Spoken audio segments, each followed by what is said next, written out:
Congress party ने 2019 के चुनाव से पहले अपना तुरुप का पत्ता बाहर निकाल दिया है। जी हाँ, प्रियंका गांधी को बतौर महासचिव नियुक्त करके उनको जो जिम्मा दिया गया है वो है ईस्टर्न यूपी, यानी योगी आदित्यनाथ का गढ़ गोरखपुर, या यूँ कह लीजिए कि प्रधानमंत्री की जन्मस्थली, जहाँ से वो राजनीतिक तौर पर प्रधानमंत्री बनने के लिए सांसद बने, वाराणसी।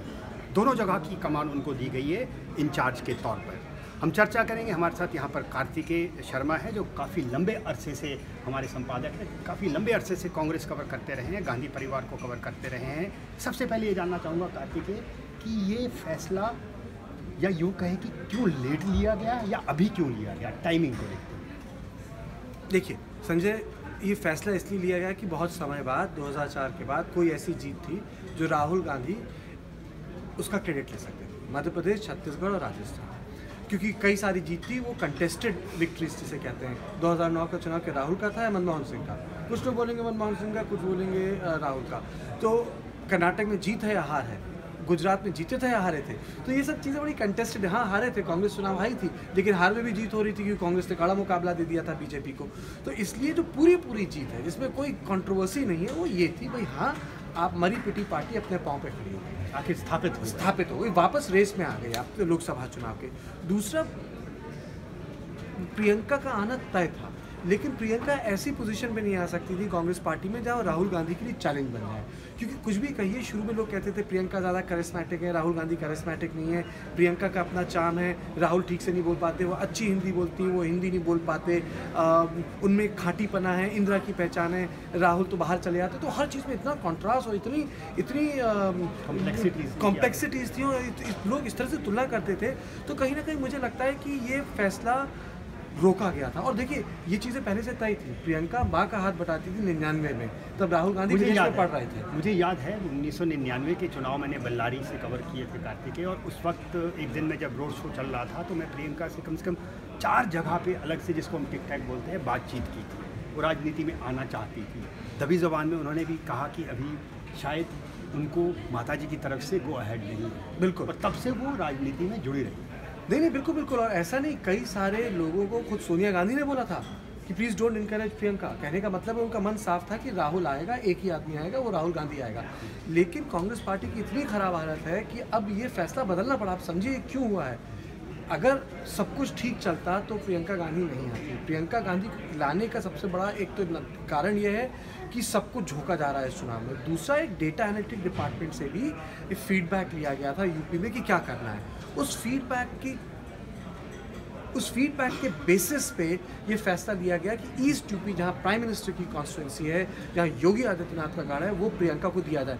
यहाँ कांग्रेस पार्टी एटलीस्ट फाइट में है। पहले तो अगर प्रियंका नहीं हो तो कांग्रेस पार्टी बिल्कुल फाइट में। कार्तिक के वहाँ पे कांग्रेस के पास कार्यकर्ता नहीं है।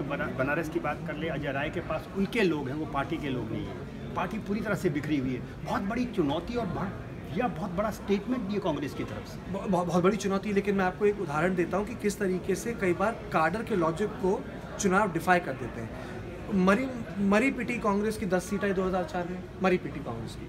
उसी मरी पिटी कांग्रेस की 21 MP आ गए 2009 के इलेक्शन में। और कहाँ से जीते? महाराजगंज से जीत गए, बहराइच से जीत गए। आप सोच नहीं सकते कि बताइए कि वहाँ जो फर्रुखाबाद नहीं निकल रहा था, फर्रुखाबाद निकल गया।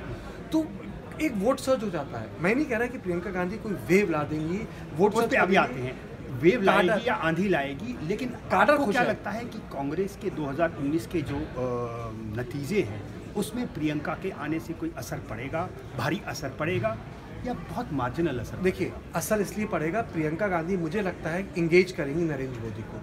2009 का चुनाव याद करिए, जब प्रियंका ने कस के कैंपेनिंग की थी, अमेठी रायबरेली में घूमती थी, वहीं पत्रकारों से बात करती थी और वहीं वो इंगेज करती थी। जो बात कही एंगेज करने वाली, कि मोदी का जो नरेंद्र मोदी का कनेक्ट है पब्लिक के साथ, जो वो बोलते हैं, वो कनेक्ट कहीं ना कहीं प्रियंका गांधी में भी है। मैं आपको एक बात बता दूं कि नरेंद्र मोदी का 2014 के चुनाव से पहले उनका हमने इंटरव्यू लिया था, तो उनसे हमने पूछा था कि प्रियंका गांधी आपके बारे में बहुत कुछ कह रही हैं, लेकिन आप उनके बारे में कुछ भी नहीं कह रहे। उन्होंने कहा था कि वो मेरी राजनीतिक प्रतिद्वंदी नहीं है, वो एक परिवार का हिस्सा है, बिटिया है, इसलिए हम उनको कुछ नहीं बोलते। हमने पूछा था कि अगर वो चुनाव राजनीति में आती है तो उन्होंने कहा था कि तब का तब देखा जाएगा।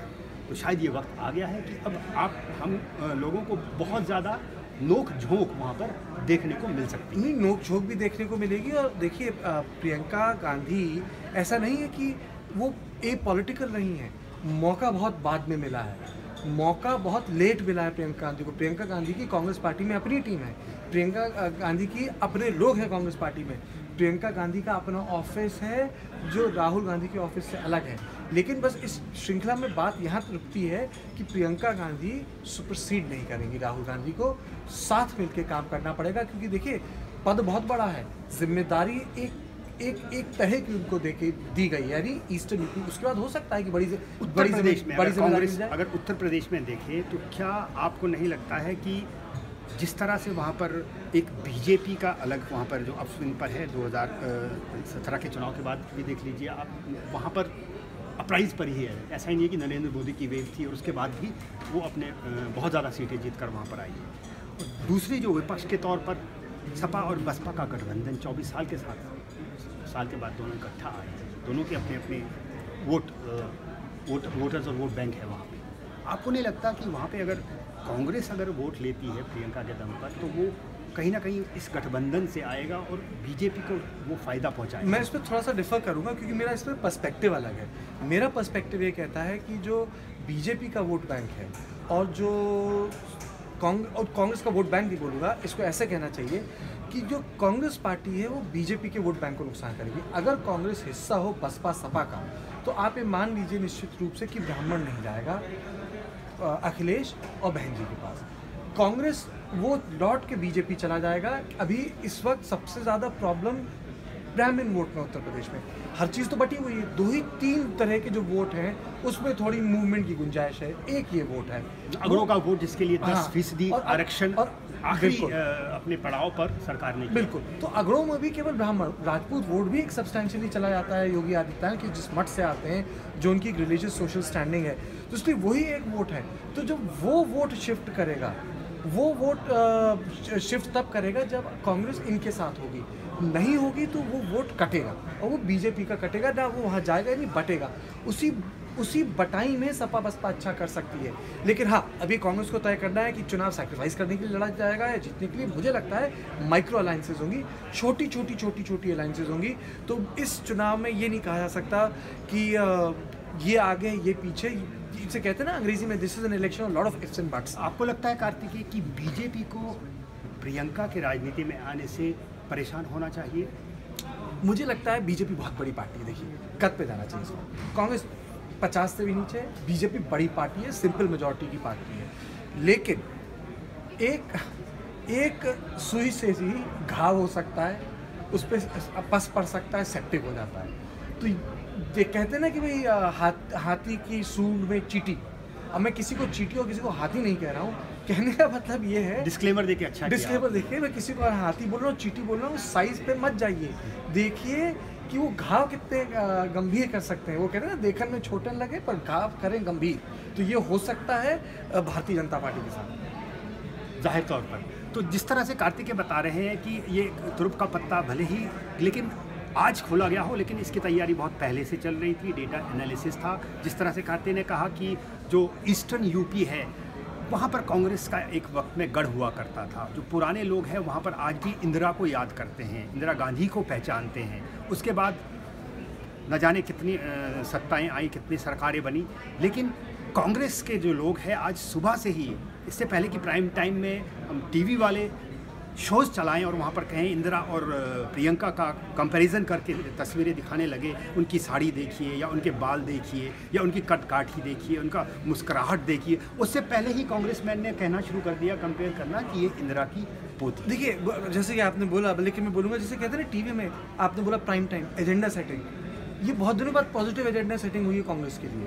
बीच में जो मध्य प्रदेश वाला हुआ था उसकी कर्नाटक बहुत जिसको सब लोग चलाना चाहेंगे, तो ये एजेंडा सेटिंग में भी तो काम आता है। मतलब आप 2 दिन तक उसी पर चर्चा करेंगे, किसके टफ पे चर्चा होगी वो इंपॉर्टेंट है। ईवीएम वाला हुआ था, कांग्रेस की कितनी पिटाई हुई इस इशू पे, लगातार 3-4 दिन तक कांग्रेस पार्टी ना एसोसिएट कर पा रही थी ना डिसोसिएट कर पा रही थी। पर अब क्या है, एजेंडा सेटिंग होगी, आप तुलना इंदिरा से करेंगे, हाँ करें ना करें पर बात तो उसी की करेंगे। जाहिर तौर पर बात होगी। लेकिन इतना ज़रूर कह सकते हैं कि कांग्रेस ने 2019 के चुनाव से पहले अपनी पूरी की पूरी ताकत, जितने भी, जिस तरह से कहा था कि तुरुप के पत्ते तक निकाल करके बाहर रख दिए हैं, और अलाइंसेस भी बहुत सोच समझ करके कर रही है। मुझे नहीं लगता कि बहुत ज़्यादा अनस्टेबल अलाइंसेस जैसे कि पहले किए थे, अखिलेश के साथ चल दिए थे और फिर वहाँ पर चंद्रबाबू नायडू के साथ चल दिए थे, जिसका नुकसान हुआ। देखिए, कांग्रेस ऑपोजिशन को गैल्वेनाइज करना चाहती है, लेकिन महागठबंधन नहीं बनाना चाहती। अगर महागठबंधन होता तो आम आदमी पार्टी के साथ हो जाता। कांग्रेस चाहती है कि भाई थोड़ा यूपीए 3 टाइप हो जाए, हम थोड़ी और आज़ादी दे देंगे, पर महागठबंधन का मतलब है 1996 को रिपीट करना, मोदी को चुनाव 1971 से तुलना करने की एक आज़ादी देना कि मैं कहती हूँ गरीबी हटाओ और वो कहते हैं इंदिरा हटाओ, मैं कहता हूँ गरीबी हटाओ, वो कहते हैं मोदी हटाओ। देखिए, नारे किस तरह से वक्त के साथ नाम बदल लेते हैं। तो कोशिश कांग्रेस की ये है कि ब्रॉड अलायंस हो जिसमें हम हो, लेकिन ऐसा ना हो जिसमें हम बाहर हों और बाकी सब अंदर हों। अगर देखें आप, क्षेत्रीय पार्टियां जो है वो कांग्रेस के ही पतन पे खड़ी हुई हैं। अगर बिहार में देख लें, यूपी में देख लें, अगर वहाँ पर कांग्रेस अपने बूते मजबूत हो जाती है, हाँ अभी जल्दी नहीं होगी, लेकिन आने वाले दिनों में शायद ये सोच रही हो कांग्रेस की। लेकिन बहुत बहुत शुक्रिया, आपने इस चर्चा में हमारे साथ हिस्सा लिया। तो आपके सामने साफ तौर पर एक तरह से कहा जा सकता है कि प्रियंका गांधी की एंट्री एक मार्केटिंग एंड पब्लिसिटी स्ट्रैटेजी तो है ही, लेकिन उसके साथ साथ एक जो कार्यकर्ताओं के अंदर जोश भरेगी। दूसरी बात, जो विपक्षी दल है उनके समीकरण बिगाड़ सकती है, बड़े बड़े नेताओं को उसी इलाके में उलझा कर रह सकती है जहाँ पर कि प्रियंका गांधी रहती है, जो दूसरी जगह पर जाते और दूसरी जगह प्रचार कर पाते।